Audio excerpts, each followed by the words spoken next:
तो स्टूडेंट्स, आज हम इस वीडियो के अंदर आपसे अभिक्रिया ऊष्मा के बारे में चर्चा करेंगे। पिछले वीडियो में हमने आपको बताया था कि ऊष्मा रसायन एक्चुअली होता क्या है।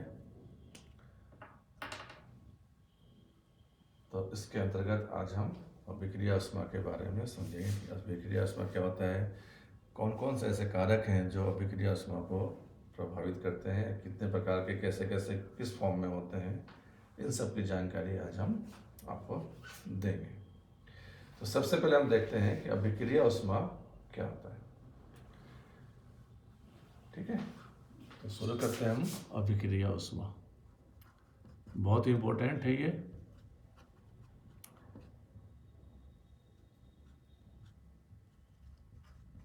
और इसको बोलते हैं हम heat of formation, heat of reaction, heat of reaction, अभिक्रिया के उसमें हीट ऑफ, इसकी बात करते हैं। किसी अभिक्रिया के संतुलित समीकरण में, जैसा कि हमने पिछले लेक्चर में बात किया था, रासायनिक समीकरण की बात किया था,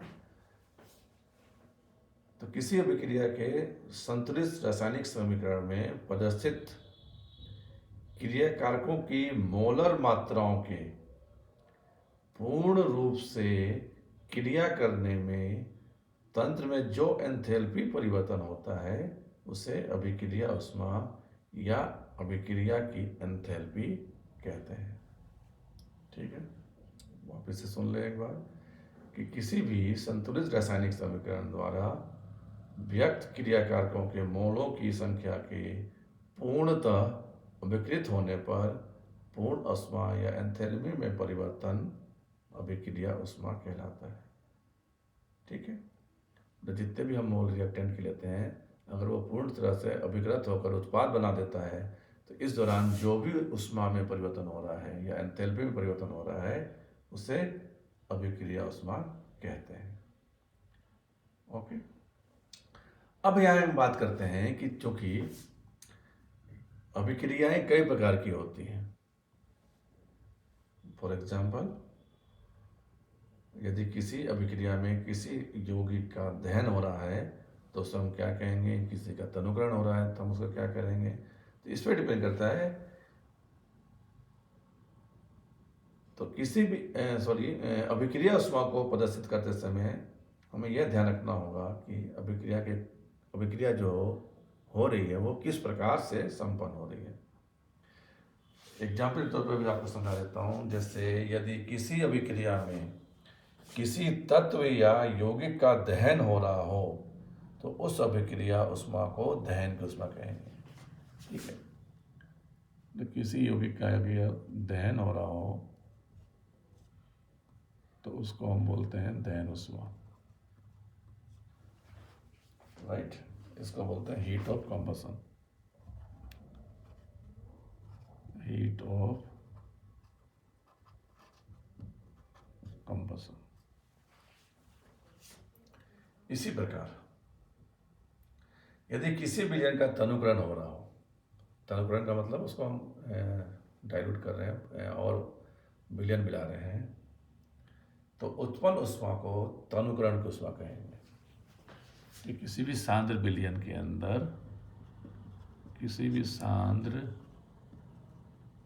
विलयन में अगर हम जैसे जल मिला रहे हैं तो उसको क्या बोलेंगे हम, तनुकरण। तो इस प्रक्रिया के दौरान जो भी ऊष्मा मुक्त हो रही है तो उसको हम बोलते हैं तनुकरण ऊष्मा। ठीक है, heat of dilution, heat of dilution. यदि किसी इसी प्रकार अम्ल और क्षार के उदासीनीकरण की क्रिया में उत्पन्न ऊष्मा को उदासीनीकरण ऊष्मा कहते हैं। जब हम अम्ल प्लस क्षार लेते हैं तो ये इनका उदासीनीकरण होता है। इस उदासीनीकरण प्रक्रिया में जो भी ऊष्मा मुक्त होती है उसको बोलते हैं हम उदासीनीकरण ऊष्मा।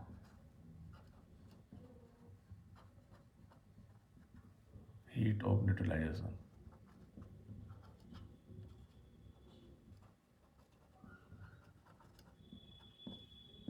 ठीक है, तो हम कहने का मतलब है कि अभिक्रिया ऊष्मा जो है वो इस बात पर डिपेंड करता है कि वह अभिक्रिया किस प्रकार से घटित हो रही है, किस परिस्थितियों में घटित हो रही है, उसी प्रकार से उनका नामकरण कर दिया जाता है। अब हम बात करें कि अभिक्रिया ऊष्मा को प्रभावित करने वाले कारक कौन कौन से फैक्टर्स, कौन कौन से ऐसे फैक्टर्स हैं जो अभिक्रिया ऊष्मा को प्रभावित करती है। तो सबसे पहले हम यहाँ पे 4 कारकों के बारे में डिस्कस करेंगे जो अभिक्रिया ऊष्मा को प्रभावित करती हैं। पहला, क्रियाकारकों व उत्पादों की भौतिक अवस्था, physical state of reactants and products, क्रियाकारकों और उत्पादों की भौतिक अवस्था। दूसरा, क्रियाकारकों और उत्पादों की सांद्रता, concentration of reactant and products,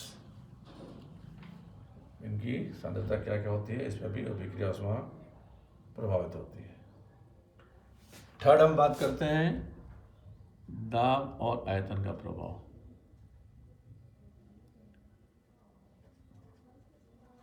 effect of pressure and volume, effect of pressure and volume, दाब और आयतन का प्रभाव। और चौथा होता है ताप का प्रभाव, ताप का प्रभाव, इफेक्ट ऑफ टेम्परेचर। ये है सबसे इम्पोर्टेंट, इफेक्ट ऑफ टेम्परेचर का अभिक्रिया ऊष्मा पर प्रभाव। सबसे इम्पोर्टेंट टॉपिक है आपका इस चैप्टर में, जिसको किरचॉफ समीकरण भी कहते हैं, वो आगे हम अभी करेंगे। यहाँ इसे ध्यान रखें कि यदि अभिक्रिया स्थिर दाब पर हो रहा हो तब अभिक्रिया ऊष्मा को डेल एच के द्वारा, यदि अभिक्रिया स्थिर दाब पर हो रहा है तो जो भी एंथैल्पी परिवर्तन होता है उसको हम डेल एच के द्वारा व्यक्त करते हैं। और यदि अभिक्रिया स्थिर आयतन पर हो रहा हो तो जो भी ऊष्मा परिवर्तन हो रहा है उसको हम डेल ई या आंतरिक ऊर्जा में परिवर्तन के द्वारा व्यक्त करते हैं। अब हम यहाँ पे एक छोटा सा एग्जाम्पल लेते हैं, यह मानते हुए कि स्थिर वायुमंडलीय दाब पर कोई अभिक्रिया हो रही है।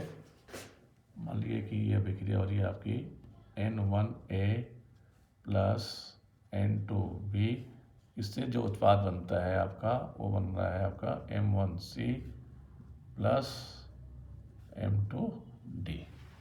ठीक है, ये कोई भी एक अभिक्रिया है जो स्थिर वायुमंडलीय दाब पर संपन्न हो रहा है। यहाँ पर यह मानते हैं कि HA, HB, HC और HD जो है ये क्रमशः A, B, C और D के मोलर एंथैल्पी है। ठीक है, मोलर एंथैल्पी हमने मान लिया है। जो भी रिएक्टेंट्स हैं आपके, रिएक्टेंट्स कौन कौन से, ए और बी, प्रोडक्ट कौन कौन से हैं, सी और डी। तो रिएक्टेंट्स ए और बी का जो मोलर एंथैल्पी है HA, HB, और इसमें प्रकार से उत्पाद की जो सी और डी है इसके मोलर एंथैल्पी जो है हमने माना कि HC और HD हैं। तब ऐसी स्थिति में रिएक्टेंट्स की कुल एंथैल्पी कितनी होगी,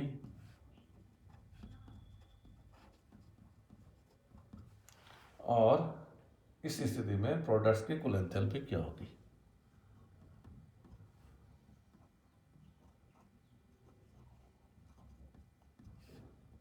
प्रोडक्ट्स की कुल एंथैल्पी, उत्पाद की कुल एंथैल्पी। ठीक है, रिएक्टेंट की कुल एंथैल्पी, इसको हम किससे शो करेंगे, इसको हम शो करेंगे एच रिएक्टेंट या एच आर, और प्रोडक्ट की जो कुल एंथैल्पी है उसको हम बोलते हैं एच उत्पाद या एच पी। तो एच आर क्या होगा, क्या होगा ये N1 HA plus N2 HB, right. इसी प्रकार से HP को हम क्या लिखेंगे, M1 HC plus M2 HD।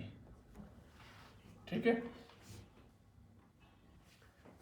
Del H क्या होगा, जैसा कि हम जानते हैं डेल एच होता है एच उत्पाद माइनस एच रिएक्टेंट या क्रियाकारक, राइट। तो अब अगर हम मान रख दें तो क्या मिलेगा हमको, M1 SC plus M2 HD minus N1 HA plus N2 HP। ठीक है, तो डेल एच का मान हमें इस प्रकार से प्राप्त हो जाता है। ठीक है, और जैसा कि हमने पूरे वीडियो में पढ़ चुके हैं कि H P greater than H R होगा तो क्या होगा, H P equal to H R होगा तो क्या होगा, और एच आर एच पी से बड़ा होगा तो क्या क्या होगा। इस चीज़ का आपको ध्यान रखना है। ठीक है, physical state of reactant, heat of reaction को बताई दिया आपको। एक चीज़ और यहाँ पे मैं आपको बता दूं कि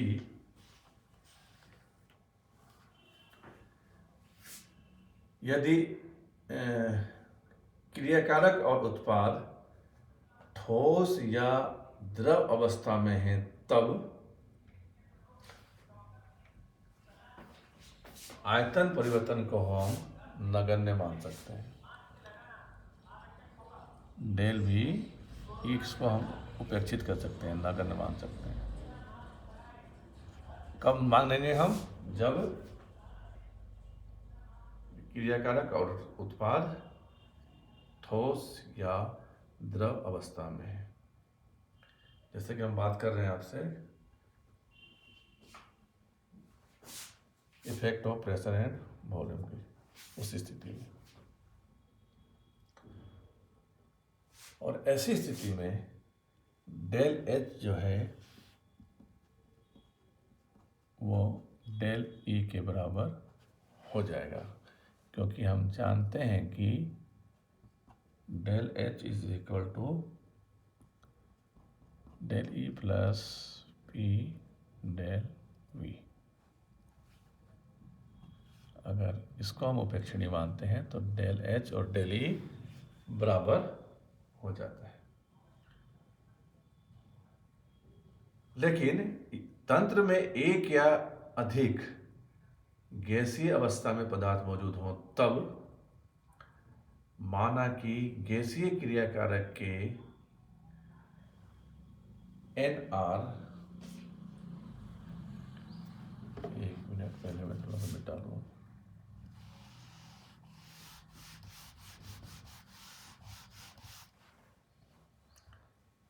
अगर हम ये मानते हैं कि गैसीय क्रियाकारक के NR और प्रोडक्ट के NP मोल लें या हों तथा आयतन क्रमशः VR और VP हों, और इनके आयतन क्रमशः VR व VP, उत्पाद के लिए VP, रिएक्टेंट के लिए VR, रिएक्टेंट के लिए NR मोल, उत्पाद के NP mole,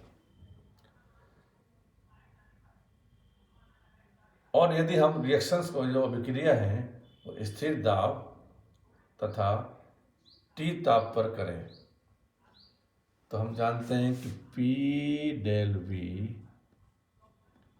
is equal to PVP minus VR। इसको हम लिख सकते हैं PVP माइनस PVR। और यदि जो भी हमने गैस लिए हैं वह आदर्श गैस हो, आइडियल गैस हो, तब PVP is equal to NPRT। जैसे कि आदर्श गैस समीकरण है हमारा PV इक्वल टू NRT, और दूसरा क्या जाएगा PVR is equal to NRRT। ठीक है,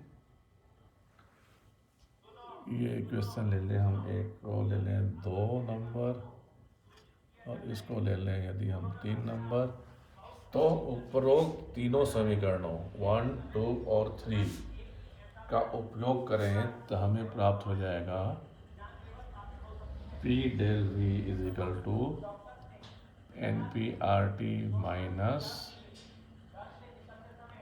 NRRT। और आगे NP माइनस NRRT आपका आ गया कॉमन, NP माइनस NRRT, और इसको हम लिखते हैं NGRT, NG फॉर गैस। तो हमारे पास फाइनली क्या प्राप्त हो रहा है यहाँ पर कि P del V is equal to NGRT। ठीक है, अतः del H is equal to del E plus del NGRT। ठीक है, इक्वेशन क्या है हमारा H का, जैसा कि मैंने अभी बताया था, डेल H क्या होता है, del E plus P del V। तो P डेल V की जगह हमने NGRT रख लिया। अब यदि डेल NG इक्वल टू 0 हो, तब ऐसी स्थिति में del H equal to del E। पहले भी मैंने आपको बताया था कि जब यौगिक जो है ठोस या द्रव अवस्था में होता है, तो ऐसी स्थिति में डेल V नगण्य हो जाता है और डेल H एंथैल्पी में परिवर्तन आंतरिक ऊर्जा में परिवर्तन के बराबर हो जाता है। इसको हमने देख लिया कि डेल NG इक्वल टू 0 है, तब del H equal to del E हो जाएगा। डेल NG क्या है, total mole of gaseous product minus total moles of gaseous reactant. कहीं भी इसमें कंफ्यूजन होने की बात नहीं है। जैसे हमने क्या लिया है डेल NG, तो डेल NG का मतलब क्या हो जाएगा, गैसीय reactant, total mole of gaseous reactant minus total moles of gaseous product.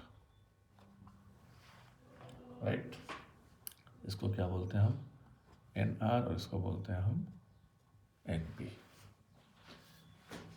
ठीक है, तो ये हमने देखा कि